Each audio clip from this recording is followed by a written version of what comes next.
You're listening to Praxis Makes Perfect by REI.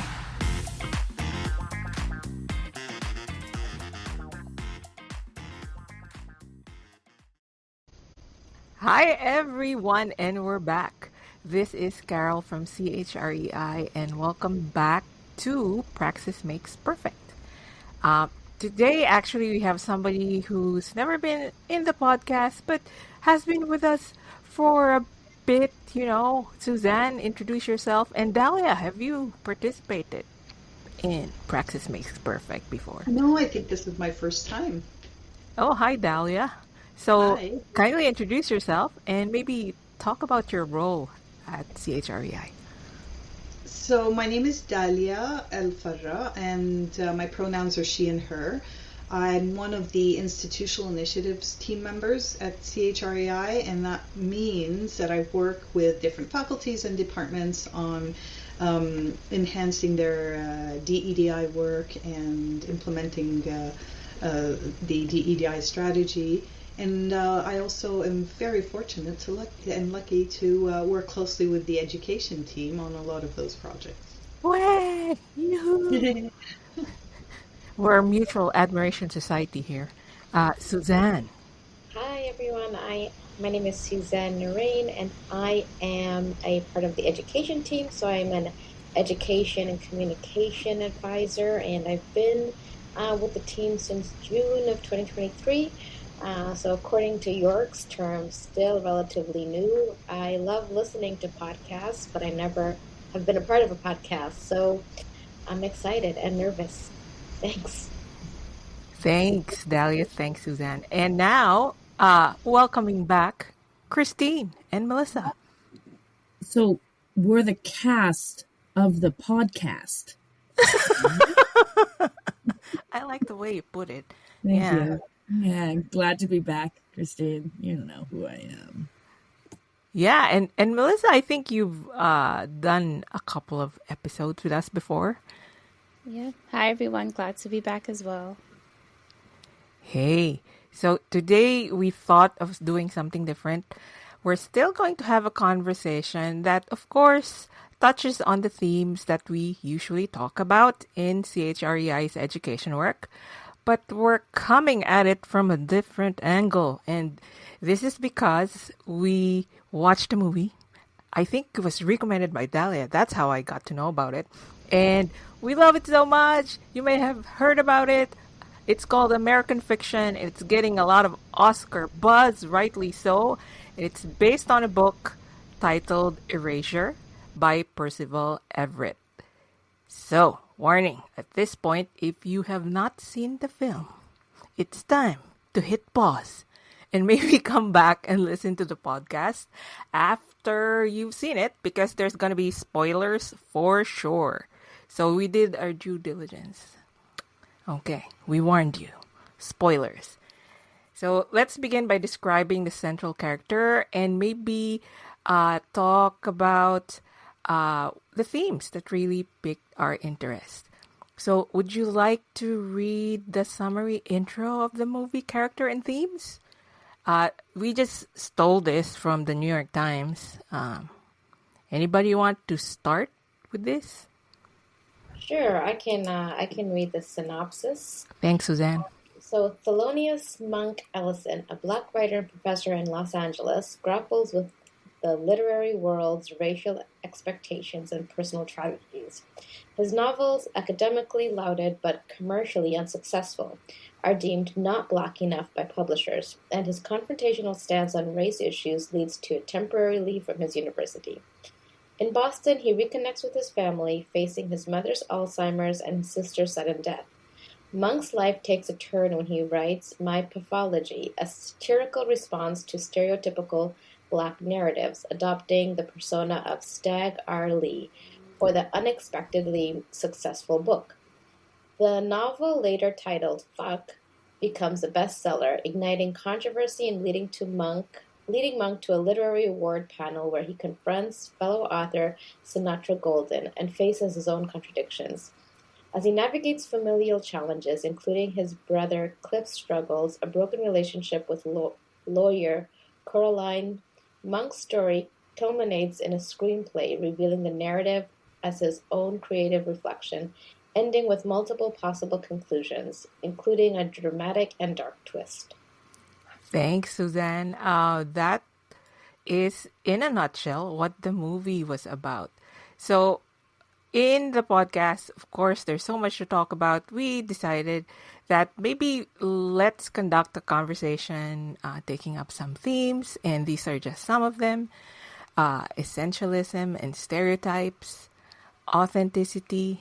You heard when Suzanne described what Monk was going through, not being perceived as black enough. Microaggressions, under the radar slights and snubs, we can call them. And, some other themes might come up later. So let's begin with a very easy question. As fans of the movie, what about the movie is the thing that you like the most? And connected to this, why do you like that particular thing, in the movie?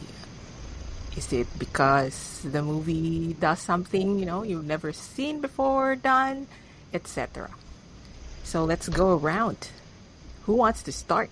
Well, I can start. Oh, I just wanted to say really This always happens. Okay. Go ahead, Dahlia. Dahlia is going to have something really important to say. I just have a small tidbit from pop culture.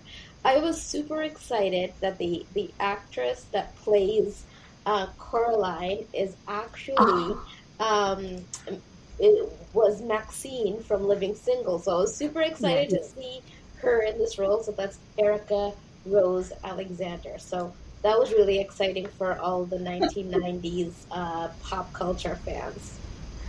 Okay. Which was a popular, primarily black series that was the black version of Friends, but didn't get as popularized as Friends. But I would say that's another episode.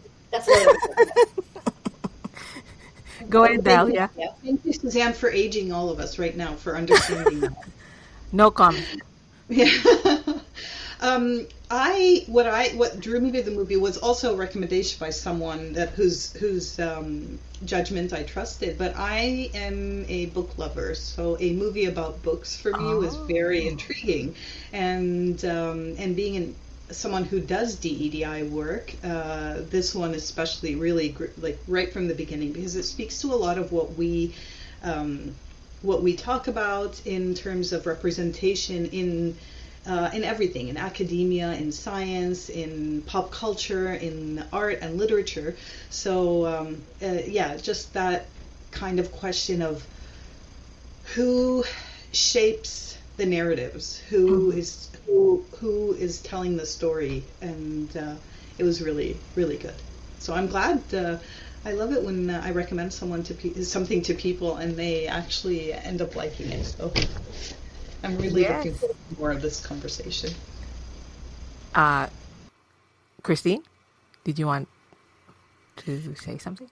Yeah, I mean, I find it, there was a lot I really liked about this movie. I think there was a lot of richness there. And, I want to be, clear, like, we're not movie critics. And our point here is not so much to lend that lens, but to look at it through the DEDI kind of perspective and the work that we do. And so I think that it's a really, from that perspective, really rich text. There's so many moments that are just brilliantly executed that I think really hammer home points that we try and talk about a lot, and that also got me thinking too.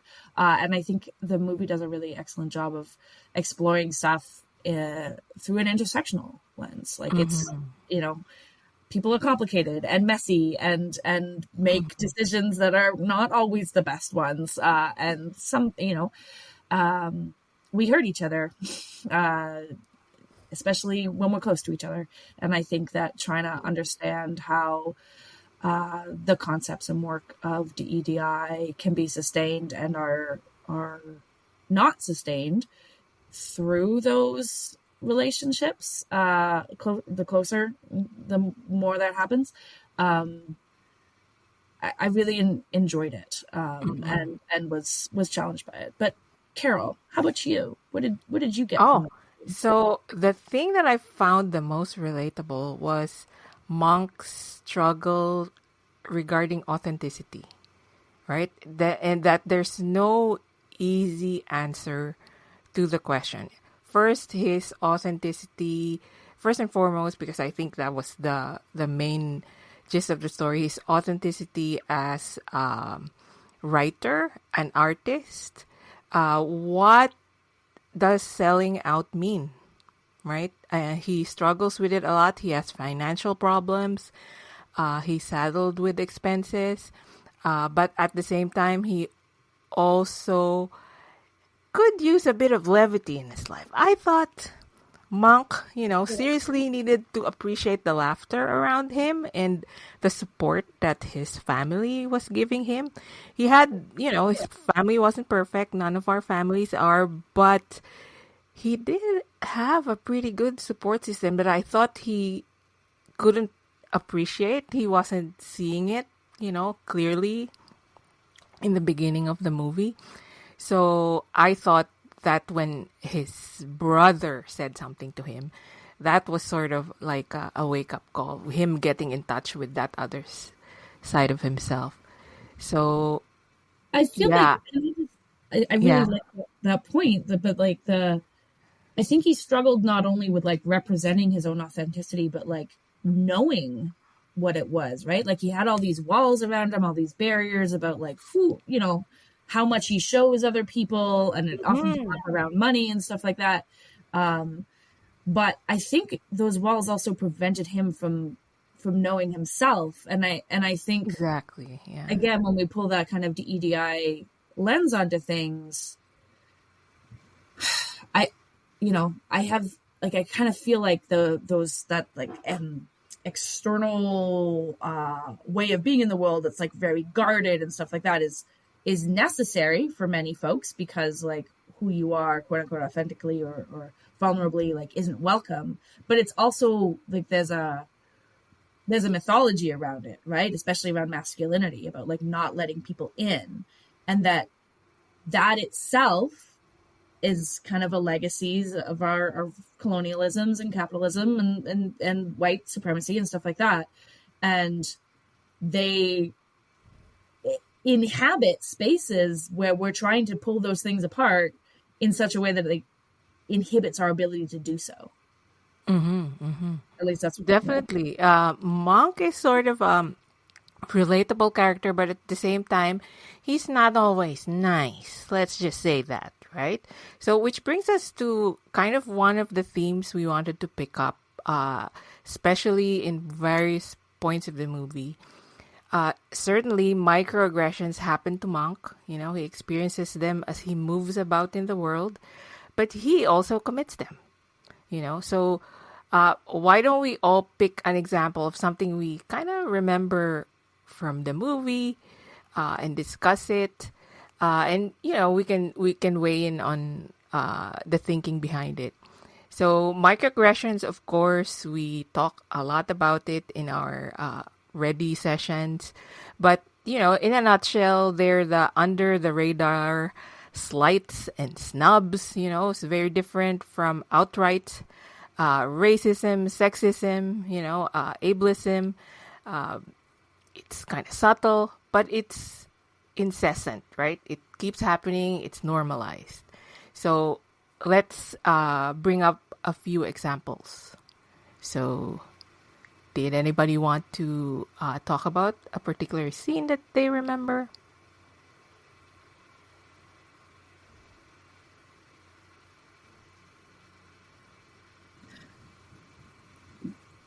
Do you want me to start? So I thought about Monk's relationship with women, right? And actually other folks brought this up because we talked about this before planning the episode. There's several scenes where you see that his relationship with his sister is very different from his relationship with his brother, his relationship with his mom, and of course, their longtime housekeeper, Lorraine, and his girlfriend, right? So I'll focus on his relationship with his girlfriend. At a particular point, I should add, there's also another character that he sort of envies because she's successful in having a bestseller. He also has that relationship with her as a co-panelist, a judge in a festival that's handing out an award. So Monk, at one point in the movie, is very secretive, like Christine pointed out, about his financial troubles, right? And so the girlfriend has no idea where he's getting the money to fund the very fancy care home that he's putting his mom in. So when she, playfully asks, "Hey, how are you affording this?" He pushes back and he's kind of rude. He's very rude. He says, "You're my girlfriend, not my accountant." Right? So I was just thinking, that definitely Monk is somebody, who experiences microaggressions, and it's complicated. Most of the time he's in denial of these things. But at the same time, as a person of his gender and of his education, and his relationship in the family, he also commits them. He's kind of sexist. He sort of sees women automatically as having a role of being nurturing, and doesn't expect the same from the men, in his life. So that's the microaggressions that kind of grabbed my attention. I think we get a little hint of that being intergenerational too, in terms of what we hear about the dad, and kind of how he conducted himself. And there's this moment with Lorraine, who's the housekeeper, and she's getting married and she's leaving, and Monk asks her, "Do you want this apron?" The apron that she always wore. And she's like, "No, I never liked that color. It's just the one your dad bought me." And that moment struck me as like, you had to wear that every day of your life. You were the only employee in this situation. And you never got, like, your opinion wasn't asked. Yes. And then it was just kind of, thrust upon you, right? And so I think, and we also see, there's like a lot of examples that are bubbling up in my head, so I might not be very organized right now. But I think you made a really great point about kind of Monk's differential relationship between genders. And when he's talking with his sister about care for the mom, he like asks her, "What do you think you should do?" And she's like, "Well, what do you think we should do?" And he's like, "You're the doctor." And she says, "So are you." And then he has a conversation later with his brother about, I think his brother had given some people I think it ends up being Oxycontin that he gives them. But anyway. Yeah, he's a dermatologist, right? So. He's a plastic surgeon. And the brother says, "I'm a doctor," and then Monk says, "So am I." And in which, you just see that very same identity. Like, suddenly he's competitive about it versus like, belittling, like, "I'm not that kind of doctor. I'm not a medical doctor." And then his brother delivers one of my favorite lines of the movies in response to, "I'm a doctor." And he says, "Yeah, if you need to resuscitate a sentence." I love that. Yeah, that kind of doctor. Okay. Is there a doctor in the plane? PhD in literature, please. I can save a life with some sentences. Like, on the plane, I think it's stress. Stress, are you working too hard? Yes.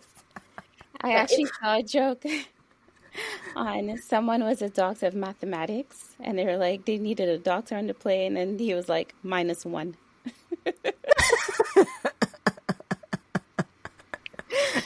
That's so funny.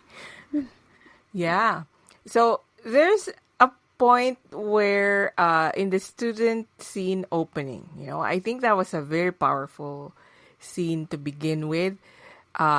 So they have the N word plus, in a phrase on the whiteboard in the classroom. And it is obviously causing grief and, offending students. And one of the students speaks up, pushes back against it.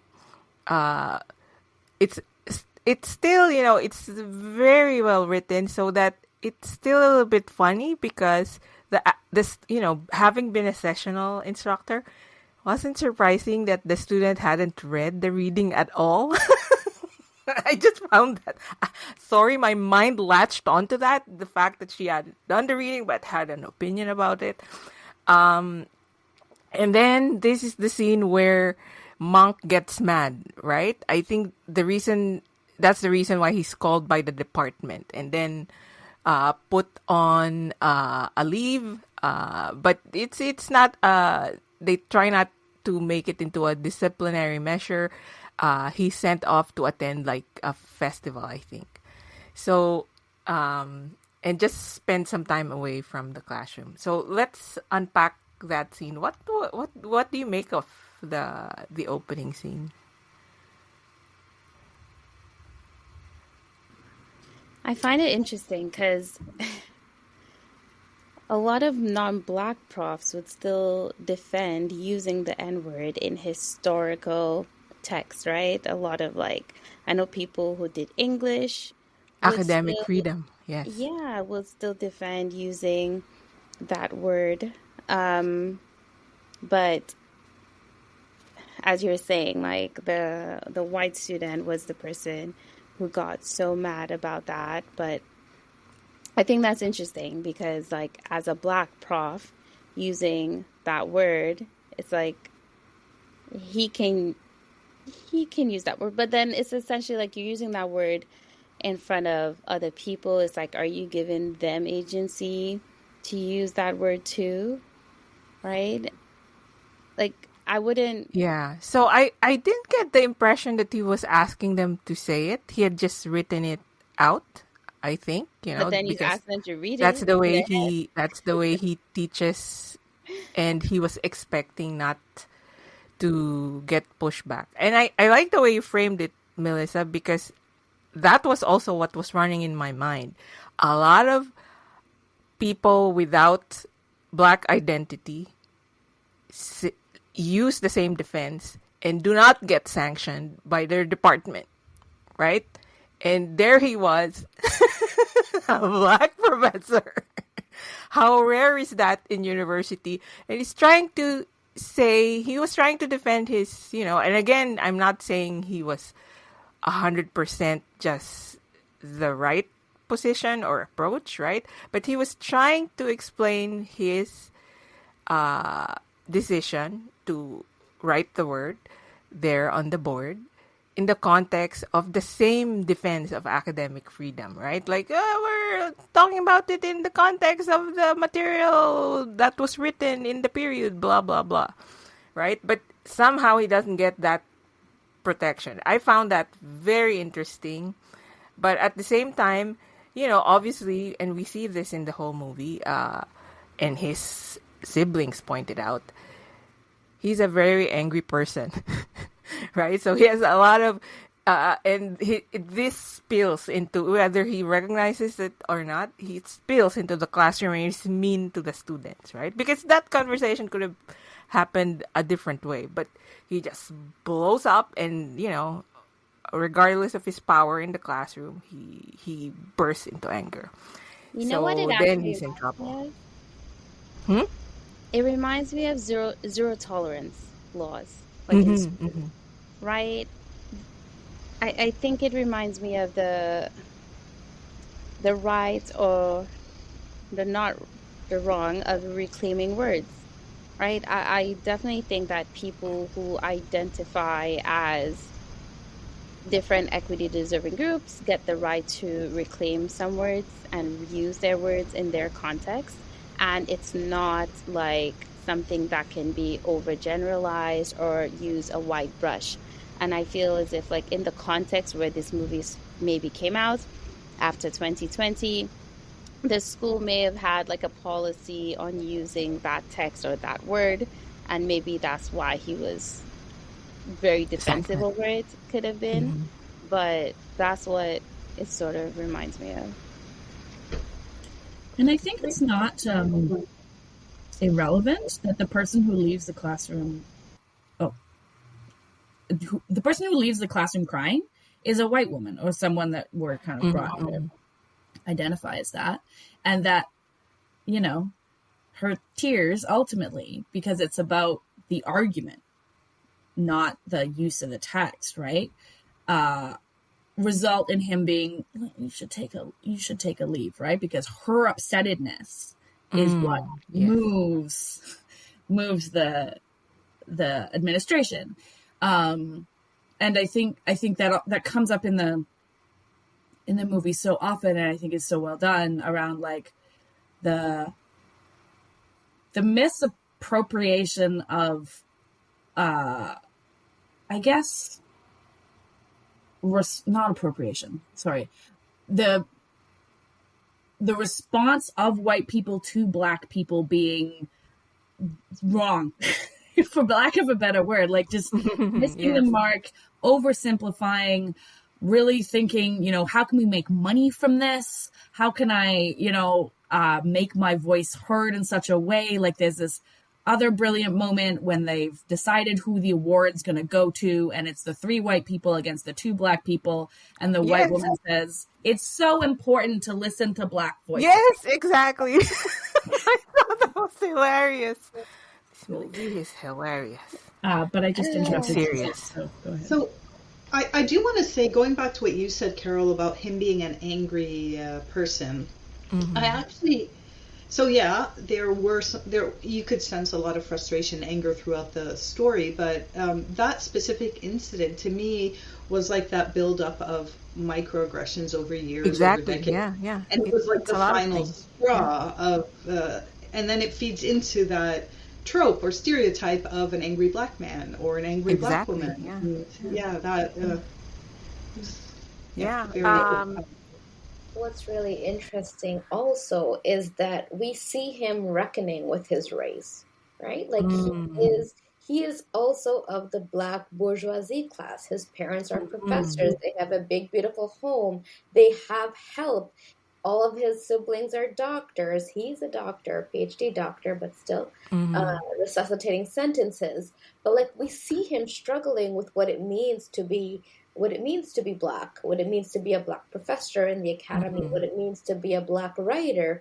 And we see him, like, you know, the crux of it is him fighting to fall into these Black tropes, or not wanting to write in a way that he falls into the Black tropes, like reinventing kind of the stories that have already been told. And like, you know, the irony is that he writes this bestseller that is playing up all of those tropes, and like, you know, throughout the film, he kind of has this vengeance almost towards Sitara, yes. Sitara, who is played by CHREI. Yes, I love CHREI. Super brilliant. Has a insecure, awkward Black girl. Like, she's really amazing. But you know, we see him being like, how could she have written this, right? So he almost like thinks she is beneath him. And it's not until they're on the panel of the book review that he finally sees that she is someone to be respected. She is someone to be, she is brilliant, right? Like, so there is that idea of misogynoir that's happening against her character, and him reckoning, like, you know, trying to understand what it means to be Black or write Black literature, right? And I think it was really funny when he went to the bookstore and asked the person, like, oh, do you know this author?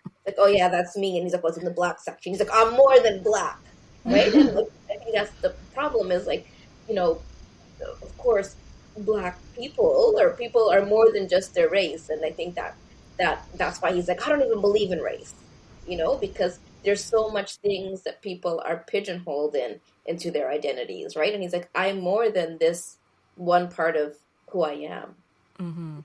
I think you've just helped us transition and segue into one of the other themes, Suzanne, which is the, running throughout the movie is the theme of essentialism, right?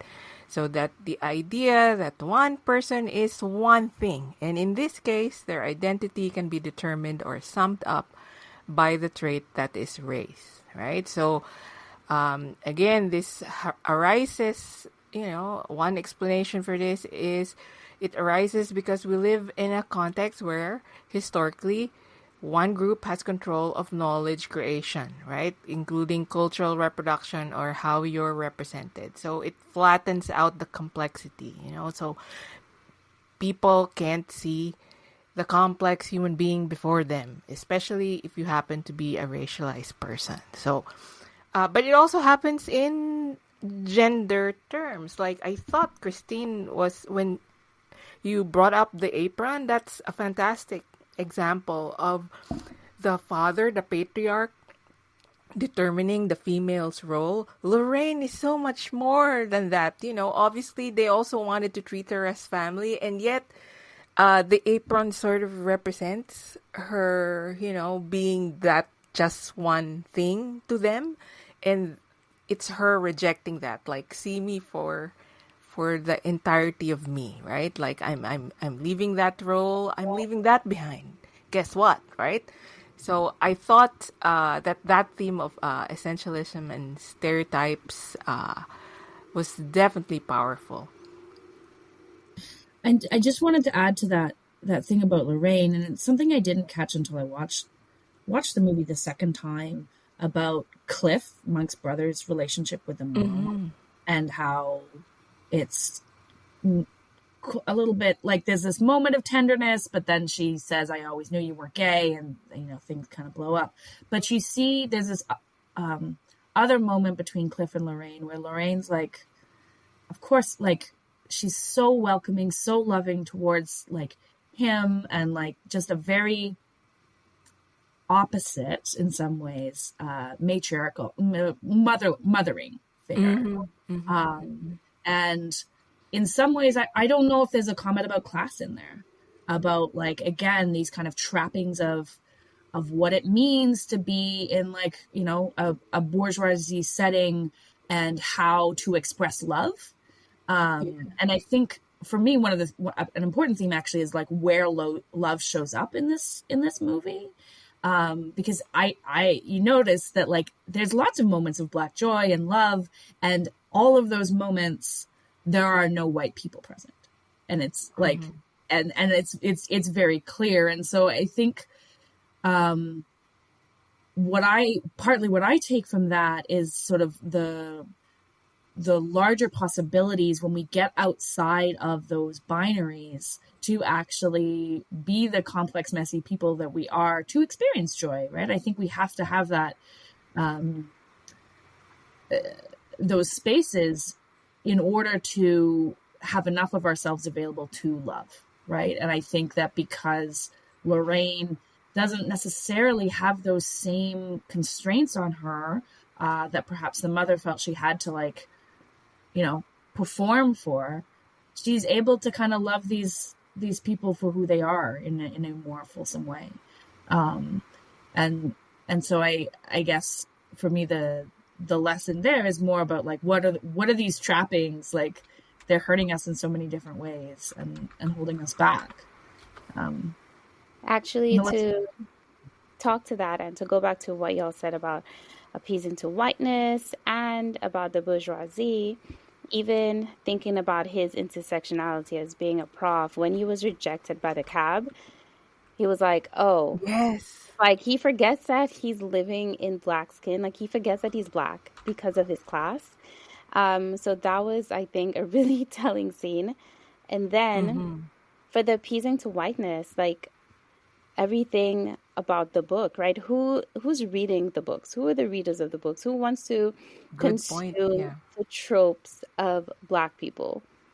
It's the white crowd. So at the end of the day, like what they're trying to tell him is like him being authentic in himself will not be marketable to white people because white people only want to read about the tropes about Black people. And yeah, I just think it's kind of depressing that it's so centered around whiteness. And I hear you, Christine. It's like when they remove themselves from being around white people or like centering whiteness, they're able to experience joy and be themselves. And yeah, it's just sad. And even when you're speaking, Suzanne, about when he met with Santara in that moment, she was essentially reckoning the fact that I got to make money, I got to live, I got to sell, I got to sell books. So I'm going to do what's needed to do that, right? And it's like, how many times do we have to reckon with ourselves being like, we all have to exist and live in capitalism. We have to put food on the table. We have to eat. We have to pay our mortgages, pay our rents. And I just think that's so sad. Yeah. I like that, Christine, in our notes, you brought up the Johnny Walker label discussion he has with his agent. So his agent basically tells him to convince him, right, that you should be okay selling money even if this is not the work of art that you are capable of doing. Because for him, it was just satire, right? Like, I'll write what they expect and, just as, like holding up a middle finger to the establishment. But then, unfortunately for him, it sells and it's actually going to pay the bill. So his agent offers him the Johnny Walker analogy. Now, for folks not familiar with this, what is it? Is it whiskey? Is it scotch? That's Whatever my it drink. is, Black it's alcohol. So It is it's not the Scotch, black label for the record. is black label is the affordable relatively one. No, Then okay, Carol, no. or is Red it red? label is the affordable. Red is the affordable, and then you go black, you go a Yes. bit higher priced, and then blue is the thing that's supposed to be expensive, right? So basically his agent is telling him, go ahead, sell your red label because that's gonna help you come up with your blue label, right? Like enable it. And I thought it was a very good thinking exercise about the thing that artists must ask themselves a lot, but also not artists. To be honest, I was thinking about being somebody in the social justice or equity sector. Right? We're always saddled with questions about authenticities, like, what does this have to do with what I want to see in the world? Right? But then you have to be realistic, pay the bills, blah, blah, blah, right? So I don't think it necessarily offers a straightforward answer, and I like it that way. And I do think about the other people in his life, like Sintara, as you brought up, Suzanne. And I also think about Coraline, who said to Monk, one day maybe you'll learn that not being able to relate to other people isn't a badge of honor, right? And I think this is his whole persona, macho thing, that he thinks he's a lone wolf, like standing apart from the pack, when he doesn't really see that he actually grew up with a lot of privilege. Like, not that he doesn't experience any oppression, but he's relatively lucky, and his family and the women supporting him, right, are always there, and he takes them really for granted. So that's what I thought about. Totally. first, I just want to say Johnny Walker is already top shelf. You know, so it's like the best. So already Not it's on my shelf.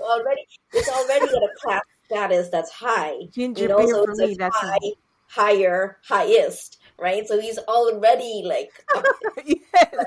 yeah. So it is really funny that he does exist in this space of privilege, but doesn't really recognize it, even though he also experiences, of course, racism and things of this nature. But I do want to point out, like, I really enjoyed the film. Like, I thought it like you said, like, filled with so much nuance, but it was still so centered around this man's life. While that was what the movie was about, but there were so many Black female characters. I wouldn't have killed off Tracy Ellis Ross for crying out loud. I love Tracy Ellis Ross. Why isn't the movie about her? Like, there were so many good storylines about Black women in this film that kind of went untold. Tracy Ellis Ross was a doctor working at Planned Parenthood doing abortions in a state where it's illegal. Like, what? I want to know more about her life. You know, and then she dies. Like, also, like, the complex of Black women in the medical system, right? Or the stress they have to endure. She's like, you know, the kinds of things that were happening outside of her clinic. And then there's the mom dealing with Alzheimer's. Good storyline. The help, his partner or his girlfriend who, you know, was going through a separation, was navigating that life. And like, there was so much richness to other characters, particularly the women, that didn't get explored, I think, in this film. But kind of like to go back to what Melissa and Carol were saying about, you know, the kind of concessions we have to make. We have to do what we have to do to survive. And under capitalism, unfortunately, that's sometimes we do have to make decisions. And I wonder, like, thinking about DEDI, it's been co-opted under capitalism. It's been co-opted in institutions where it's like, okay, people are like, okay, I have to come to this training because I have to, because we're doing equity and diversity, you know? So it's like, while we sell, I don't know where I'm going with this thought, but it's like, you know, this parallel of us selling ourselves out, but also selling this idea of DEDI. I mean, anti-oppression, DEDI comes from this rich culture of resistance and pushing back against institutions and doing things that were much more radical. Now it's like, come to our workshop, get a certificate, put it on your resume. I'm not saying I love a certificate. I think our sessions are great, but just in general, how DEDI has been co-opted. Like, RBC does DEDI. I don't want to do DEDI at RBC. The police, they do DEDI too. But to just jump in on the storylines, in my head, I'm calling her Rainbow from Blackish with Tracy Ellis Ross. The storyline, but she's also the woman who stayed back to care for her elder parents, right? And it's like, that trope comes up so much in these movies, especially in these Black movies about the sibling that has to stay back and care. And it's like the number of years they get to miss out on living their life, and they never get to like move out or like go to school in a far state, and like they don't get to escape that family life, right? So I think that's a pretty big theme that they kind of missed out on. And talking about EDI, and it's almost like we have to leave our activist social justice hat at home when we come into these professional spaces. But it's like, that's the core of EDI, right? Like, how did we even get to learn about this? Like, EDI came from social, as you're saying, Suzanne, social justice roots, anti-oppression roots, like on the ground activism. And in these spaces, it's like, it just separates that, and it dilutes it, it waters it down. and we have to be so careful about what we say, what we're aligned with, and it shouldn't be that hard. It shouldn't be that hard to say that you're on the right side of history, say what your values are, what your principles are, when they're aligned with social justice work. Yeah. Yeah, that there's definitely so much to unpack in that movie, and one of the things that grabbed my attention, of course, and you know me, if you know anything about me, I will keep bringing it up, is the laughter, right? So the laughter and the joy, I believe, was already mentioned, but the movie is so well written that there are ways of presenting something so serious happening, but also using moments of levity, right? So there definitely are caricatures. Like I think Christine, you might have mentioned the few white people in the movie. Were you thinking about the director?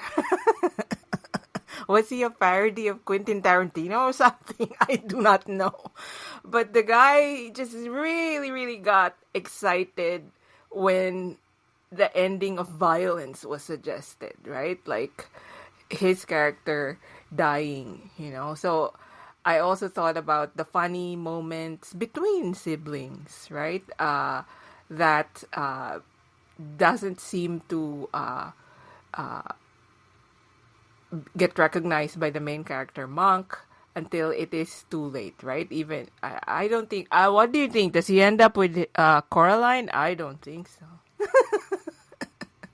Because it's a question mark ending, right? I mean, that's one of the things that I think, I mean, they hit the nail on the head with so many things, but the sibling relationship was just so on point. Like, it just reminded me of my brother and I, like so many scenes when he's standing outside of the house and he says, "Go call mom." And then Sterling Brown just yells for mom. He's like, "I didn't mean that. What the heck?" Like, it just, I feel like that hit a nerve, like the kind of dynamic that they had between the siblings. Yes, it was very much comic relief. Mm-hmm. Yeah, I really like their banter, you know, the way they felt safe and secure enough to joke really, really, you know, mean stuff. If you don't know a person and you joke about that way, there were just things like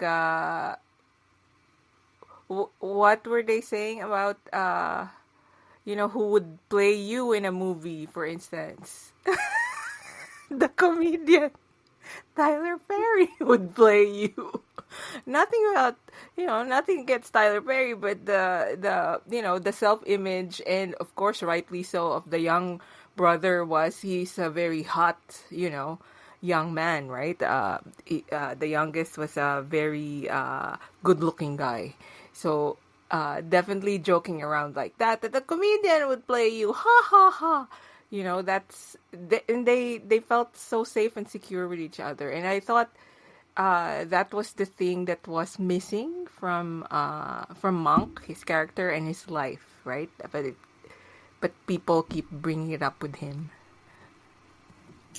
I think you saw. Definitely your turn, Suzanne. One quick thing in terms of the sibling relationship, that I thought that it was really great throughout the film how, yeah, like whiteness was punctuated. Like Carol, you mentioned the director who was like, "Oh my gosh," like just when you think like the idea is too wild, he's like, "Oh, we're gonna just change the name of this book," and you can't believe he's gonna accept it. Oh, great idea, amazing. The But then publishers, yes. when they were all on the beach doing the ceremony for the sister who passed away, Oh, and yeah, you yeah, know, yeah. they're reading I her last remember. words and are about to scatter her ashes, and then there's this white guy who plays like a Karen character who walks Yeah. by as they're doing this, like, "Do you have a permit for that?" And then the youngest brother's like, "Oh, shut up, Rob! Like, get out of here." But it's just so funny how, like, even in spaces that are sacred and spiritual, like, there's always going to be some Karen asking if you have a permit, if you're allowed to be here, and, like, you know, it's just... Yeah. I was really surprised that he turned out to be a neighbor. That they look like it seemed like they knew each other for years, right? So he knew what was happening. He knew the person whose ashes were getting scattered. And yet he chose to be so disagreeable, So I thought, oh, that was terribly funny, that scene. But also very true, this is kind of the experience that Black, Brown, Indigenous people experience in the world. Like, are you allowed to be here? Should you be doing that? Like, constantly questions every time, like thinking about getting profiled, like, carding that happened at York with graduate, like, there has been some situations where students have expressed that they've been asked to show their student card on campus, so and very much people have experienced these kinds of racism. Like, do you belong? And I think that's the question. Like, do you belong here? Are you allowed to do this?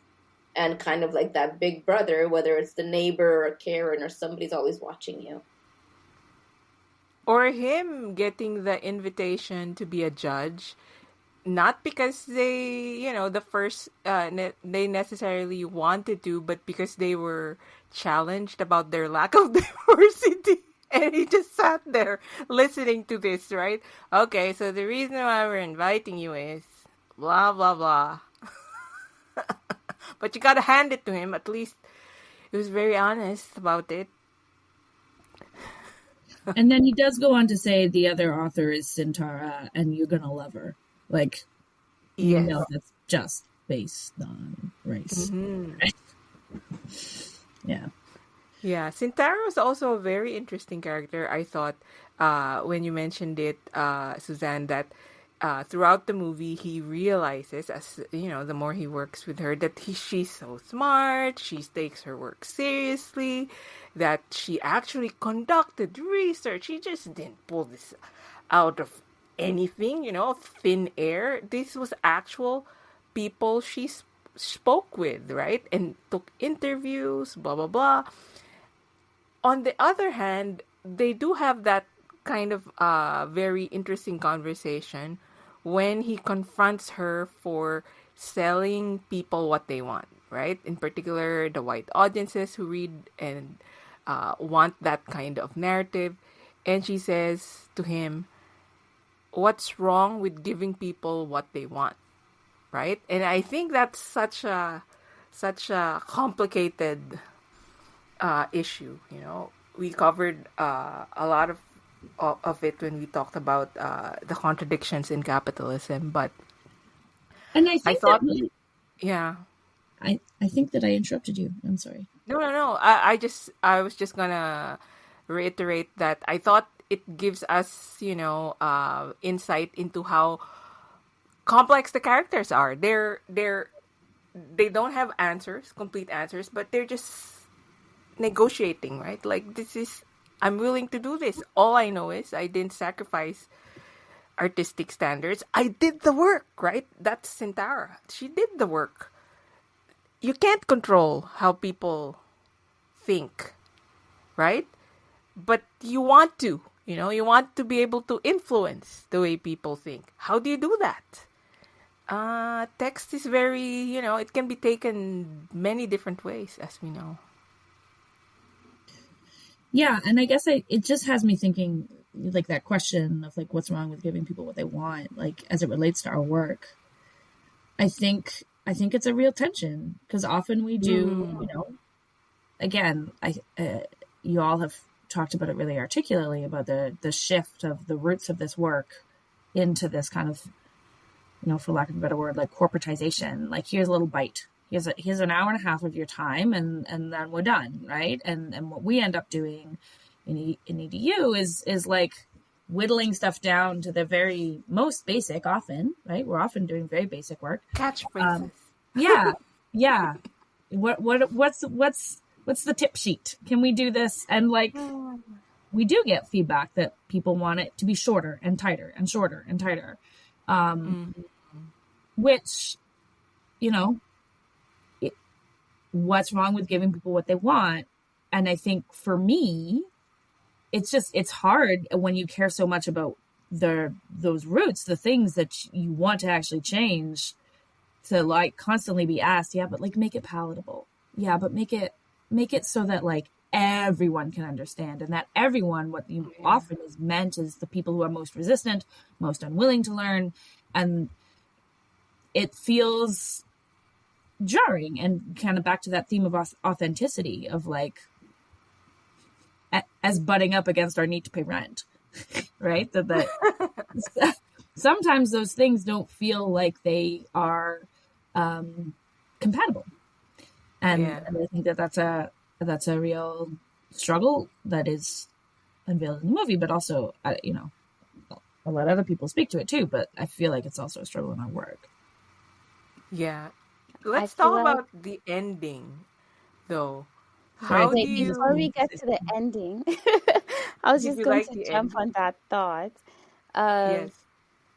essentially making people comfortable, right? So I guess Mm, Sintara, even if she did the research, she did her background, she was mm, just doing what sells to make people feel comfortable. And in her thought process, or in the work that she produced, it's like, I'm thinking that in the white readers feeling comfortable, it kind of makes them see themselves as opposing blackness.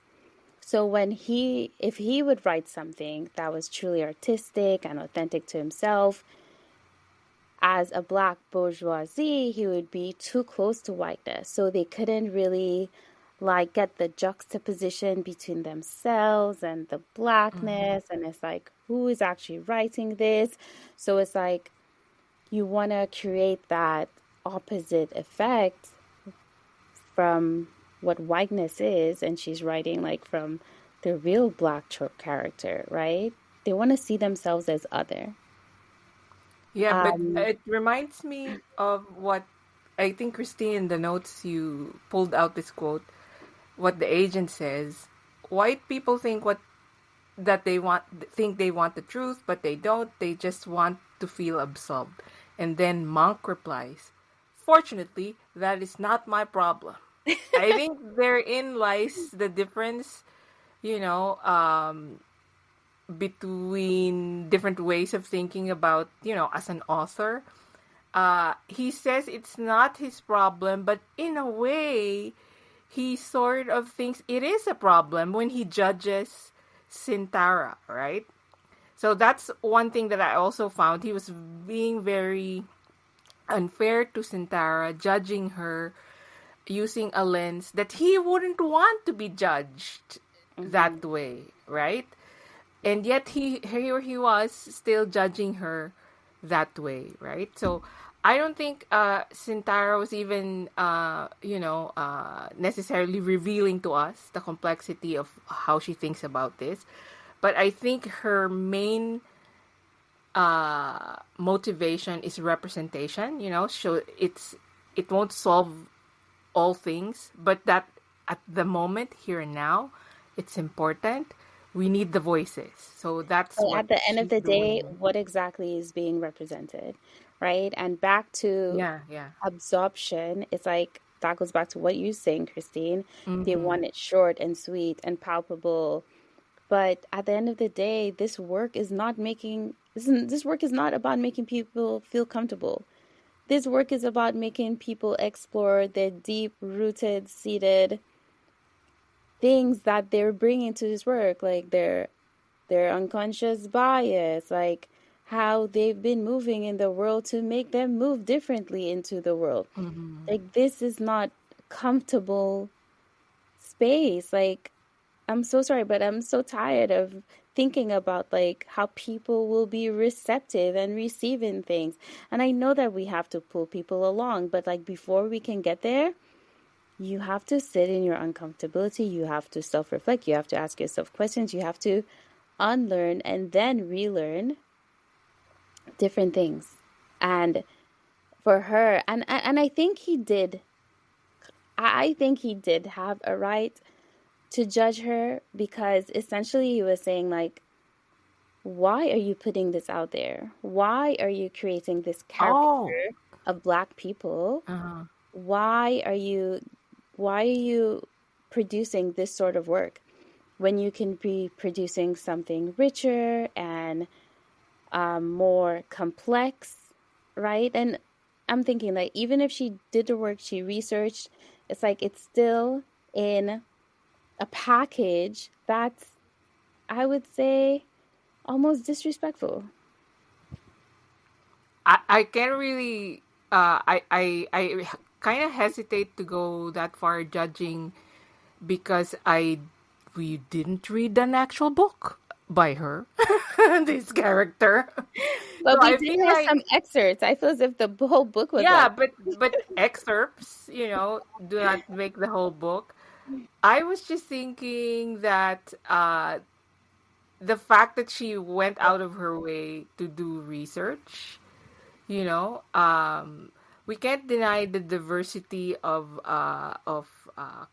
characters, ways of being, but I think within the narrative of the story, that's how she thought she was representing their authenticity, right? Like people she actually knows, not people that you just made up, which was what Monk did, right? So again, I'm not saying that they, I have a preference. In fact, I find them both so relatable, the characters, because they have the similar struggles, I thought, of coming up with their artwork, right? So how is it at the end of the day? What can you live with as your art that you did not compromise for, right? That's the revolving issue about both of them as an artist.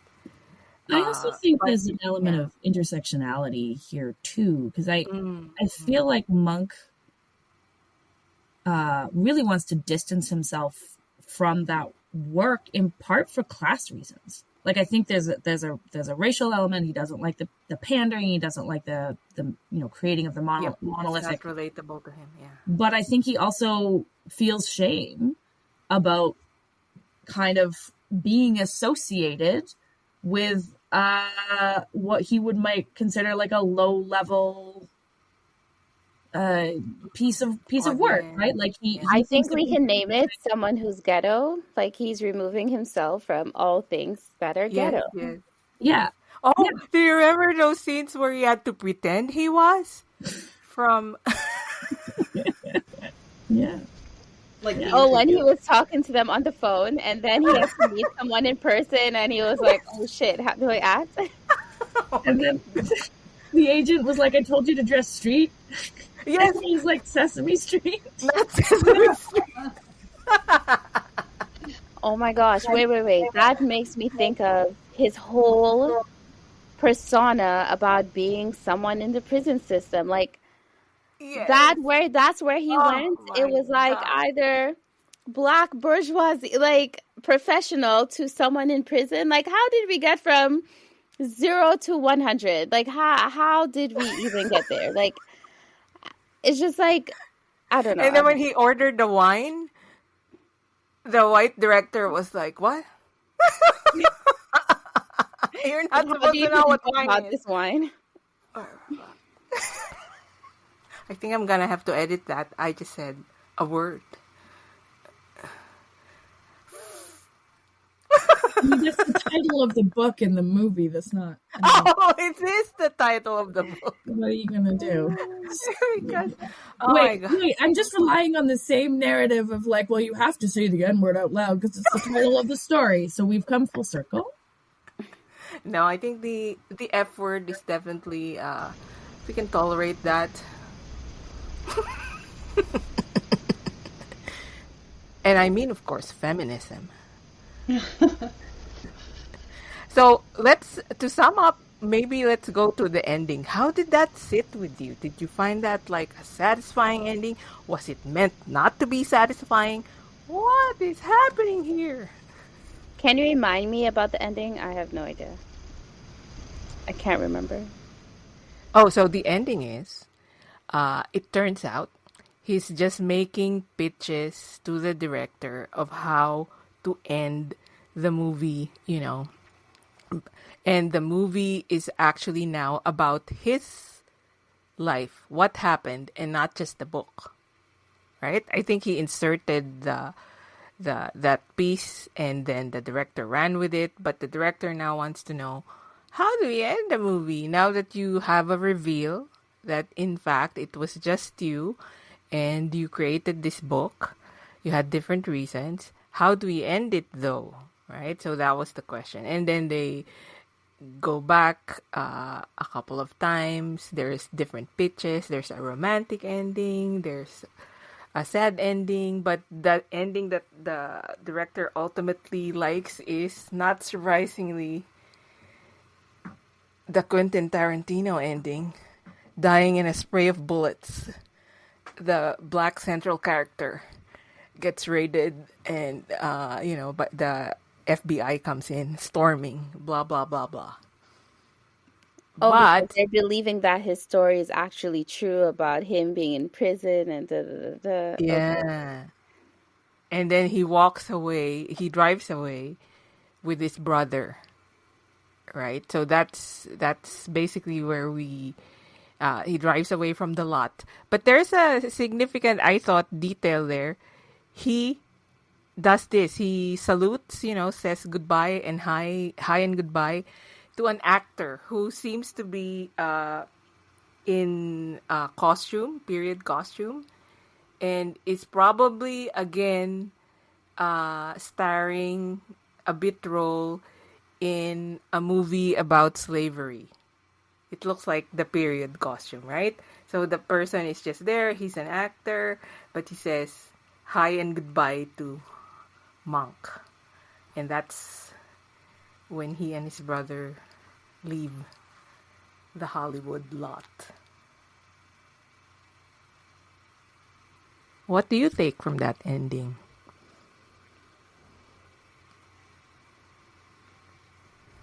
We don't have to go artsy-fartsy. Did you like it?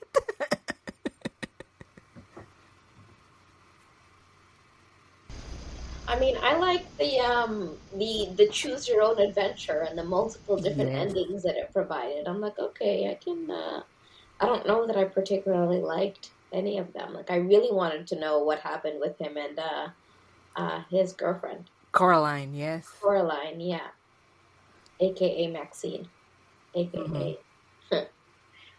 I think she was too good for him. He was great. He was Huh. great.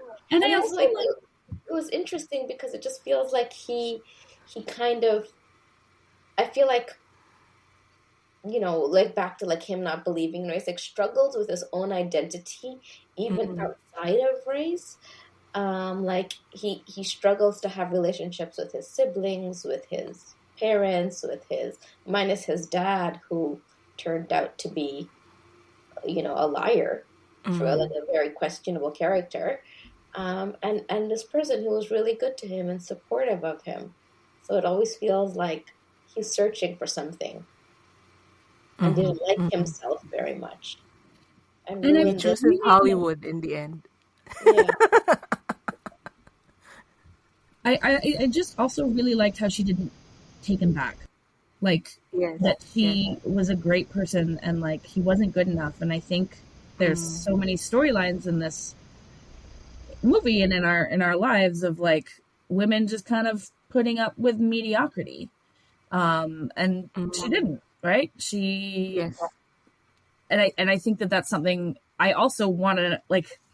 Part of me wants them to get together because I think so. Like, there's a part of my identity that's like invested in like, oh no, like the good parts is when you get together as a couple, versus like this other more mature part of me that's like not just any couple, like maybe not a couple at all. Maybe we should be asking for more. But like I feel like we're fed as young women often Yes. this story of like our validity is through our connection. Happily ever after.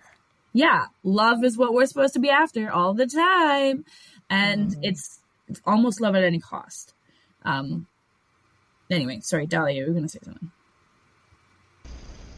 Yeah, I was going to say, I'm like Suzanne. I didn't particularly like the way it ended, but I thought it was very relevant to kind of that bridging between Hollywood and publishing. Is expect that that's how a lot of things kind of pan out in the back rooms of, okay, well, let's try this, get a focus group for this. How do they like this? So I thought that was an interesting way to wrap things up. Yeah. Thought But yeah, provoking. it didn't give us a lot of closure, I think. That's Yeah. hmm. I usually like when we don't get closure because, like Christine, you mentioned, we're sort of primed to expect it from the stories, especially movies. And again, I'm not being I don't want to be a bummer and just harsh people's whatever.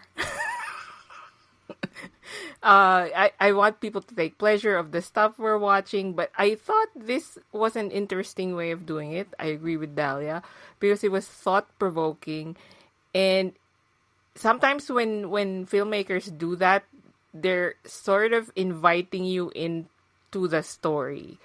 So and when you're invited to the story, you get to think about, okay, so what do I think? How do I think about these things, right? Which doesn't always necessarily happen because we just follow the plot, right? Not conscious of our own ways of thinking. So, yeah, I thought it was really savvy the way they did that, but not overdoing it. I thought it was still. In fact, it reminds me of a lot of other movies I've seen ending with people driving away on a convertible from the Hollywood lot. I could list a couple of movies that end that way, but with black characters, very few. I think it also relates to what you were saying earlier, Melissa, about like the point is not to be comfortable. I think that's this part is like challenging us, like especially, and I like that they do it at the very end. It's like, no, don't just sit there and like, thank you for this tidy little story. It's like, which way what are you going to do? And we can't just expect comfort from art and from each other also. I mean, I think we can ask for some of it, but like, again, especially from a white perspective, like that conflation of art of comfort and safety is so dangerous and really keeps the status quo where it is. And so the kind of troubling of even finding comfort through art, I think is a really powerful way of doing of ending a movie. And I wouldn't have thought of it had I not been listening to you folks. So thank you. Well, at the end of the day, art is supposed to be thought-provoking, right? Yes. Right. So I think we covered a lot, and thank you for that discussion. I really, it got me thinking a lot more about those things in the movie, as well as, relating it to art creation, cultural production, and yes, DEDI work is part of cultural production, right? It's very complicated, but don't forget moments of levity. They have a big role in enjoying everything, but also getting you through the tough times, right? So let's make that our ending.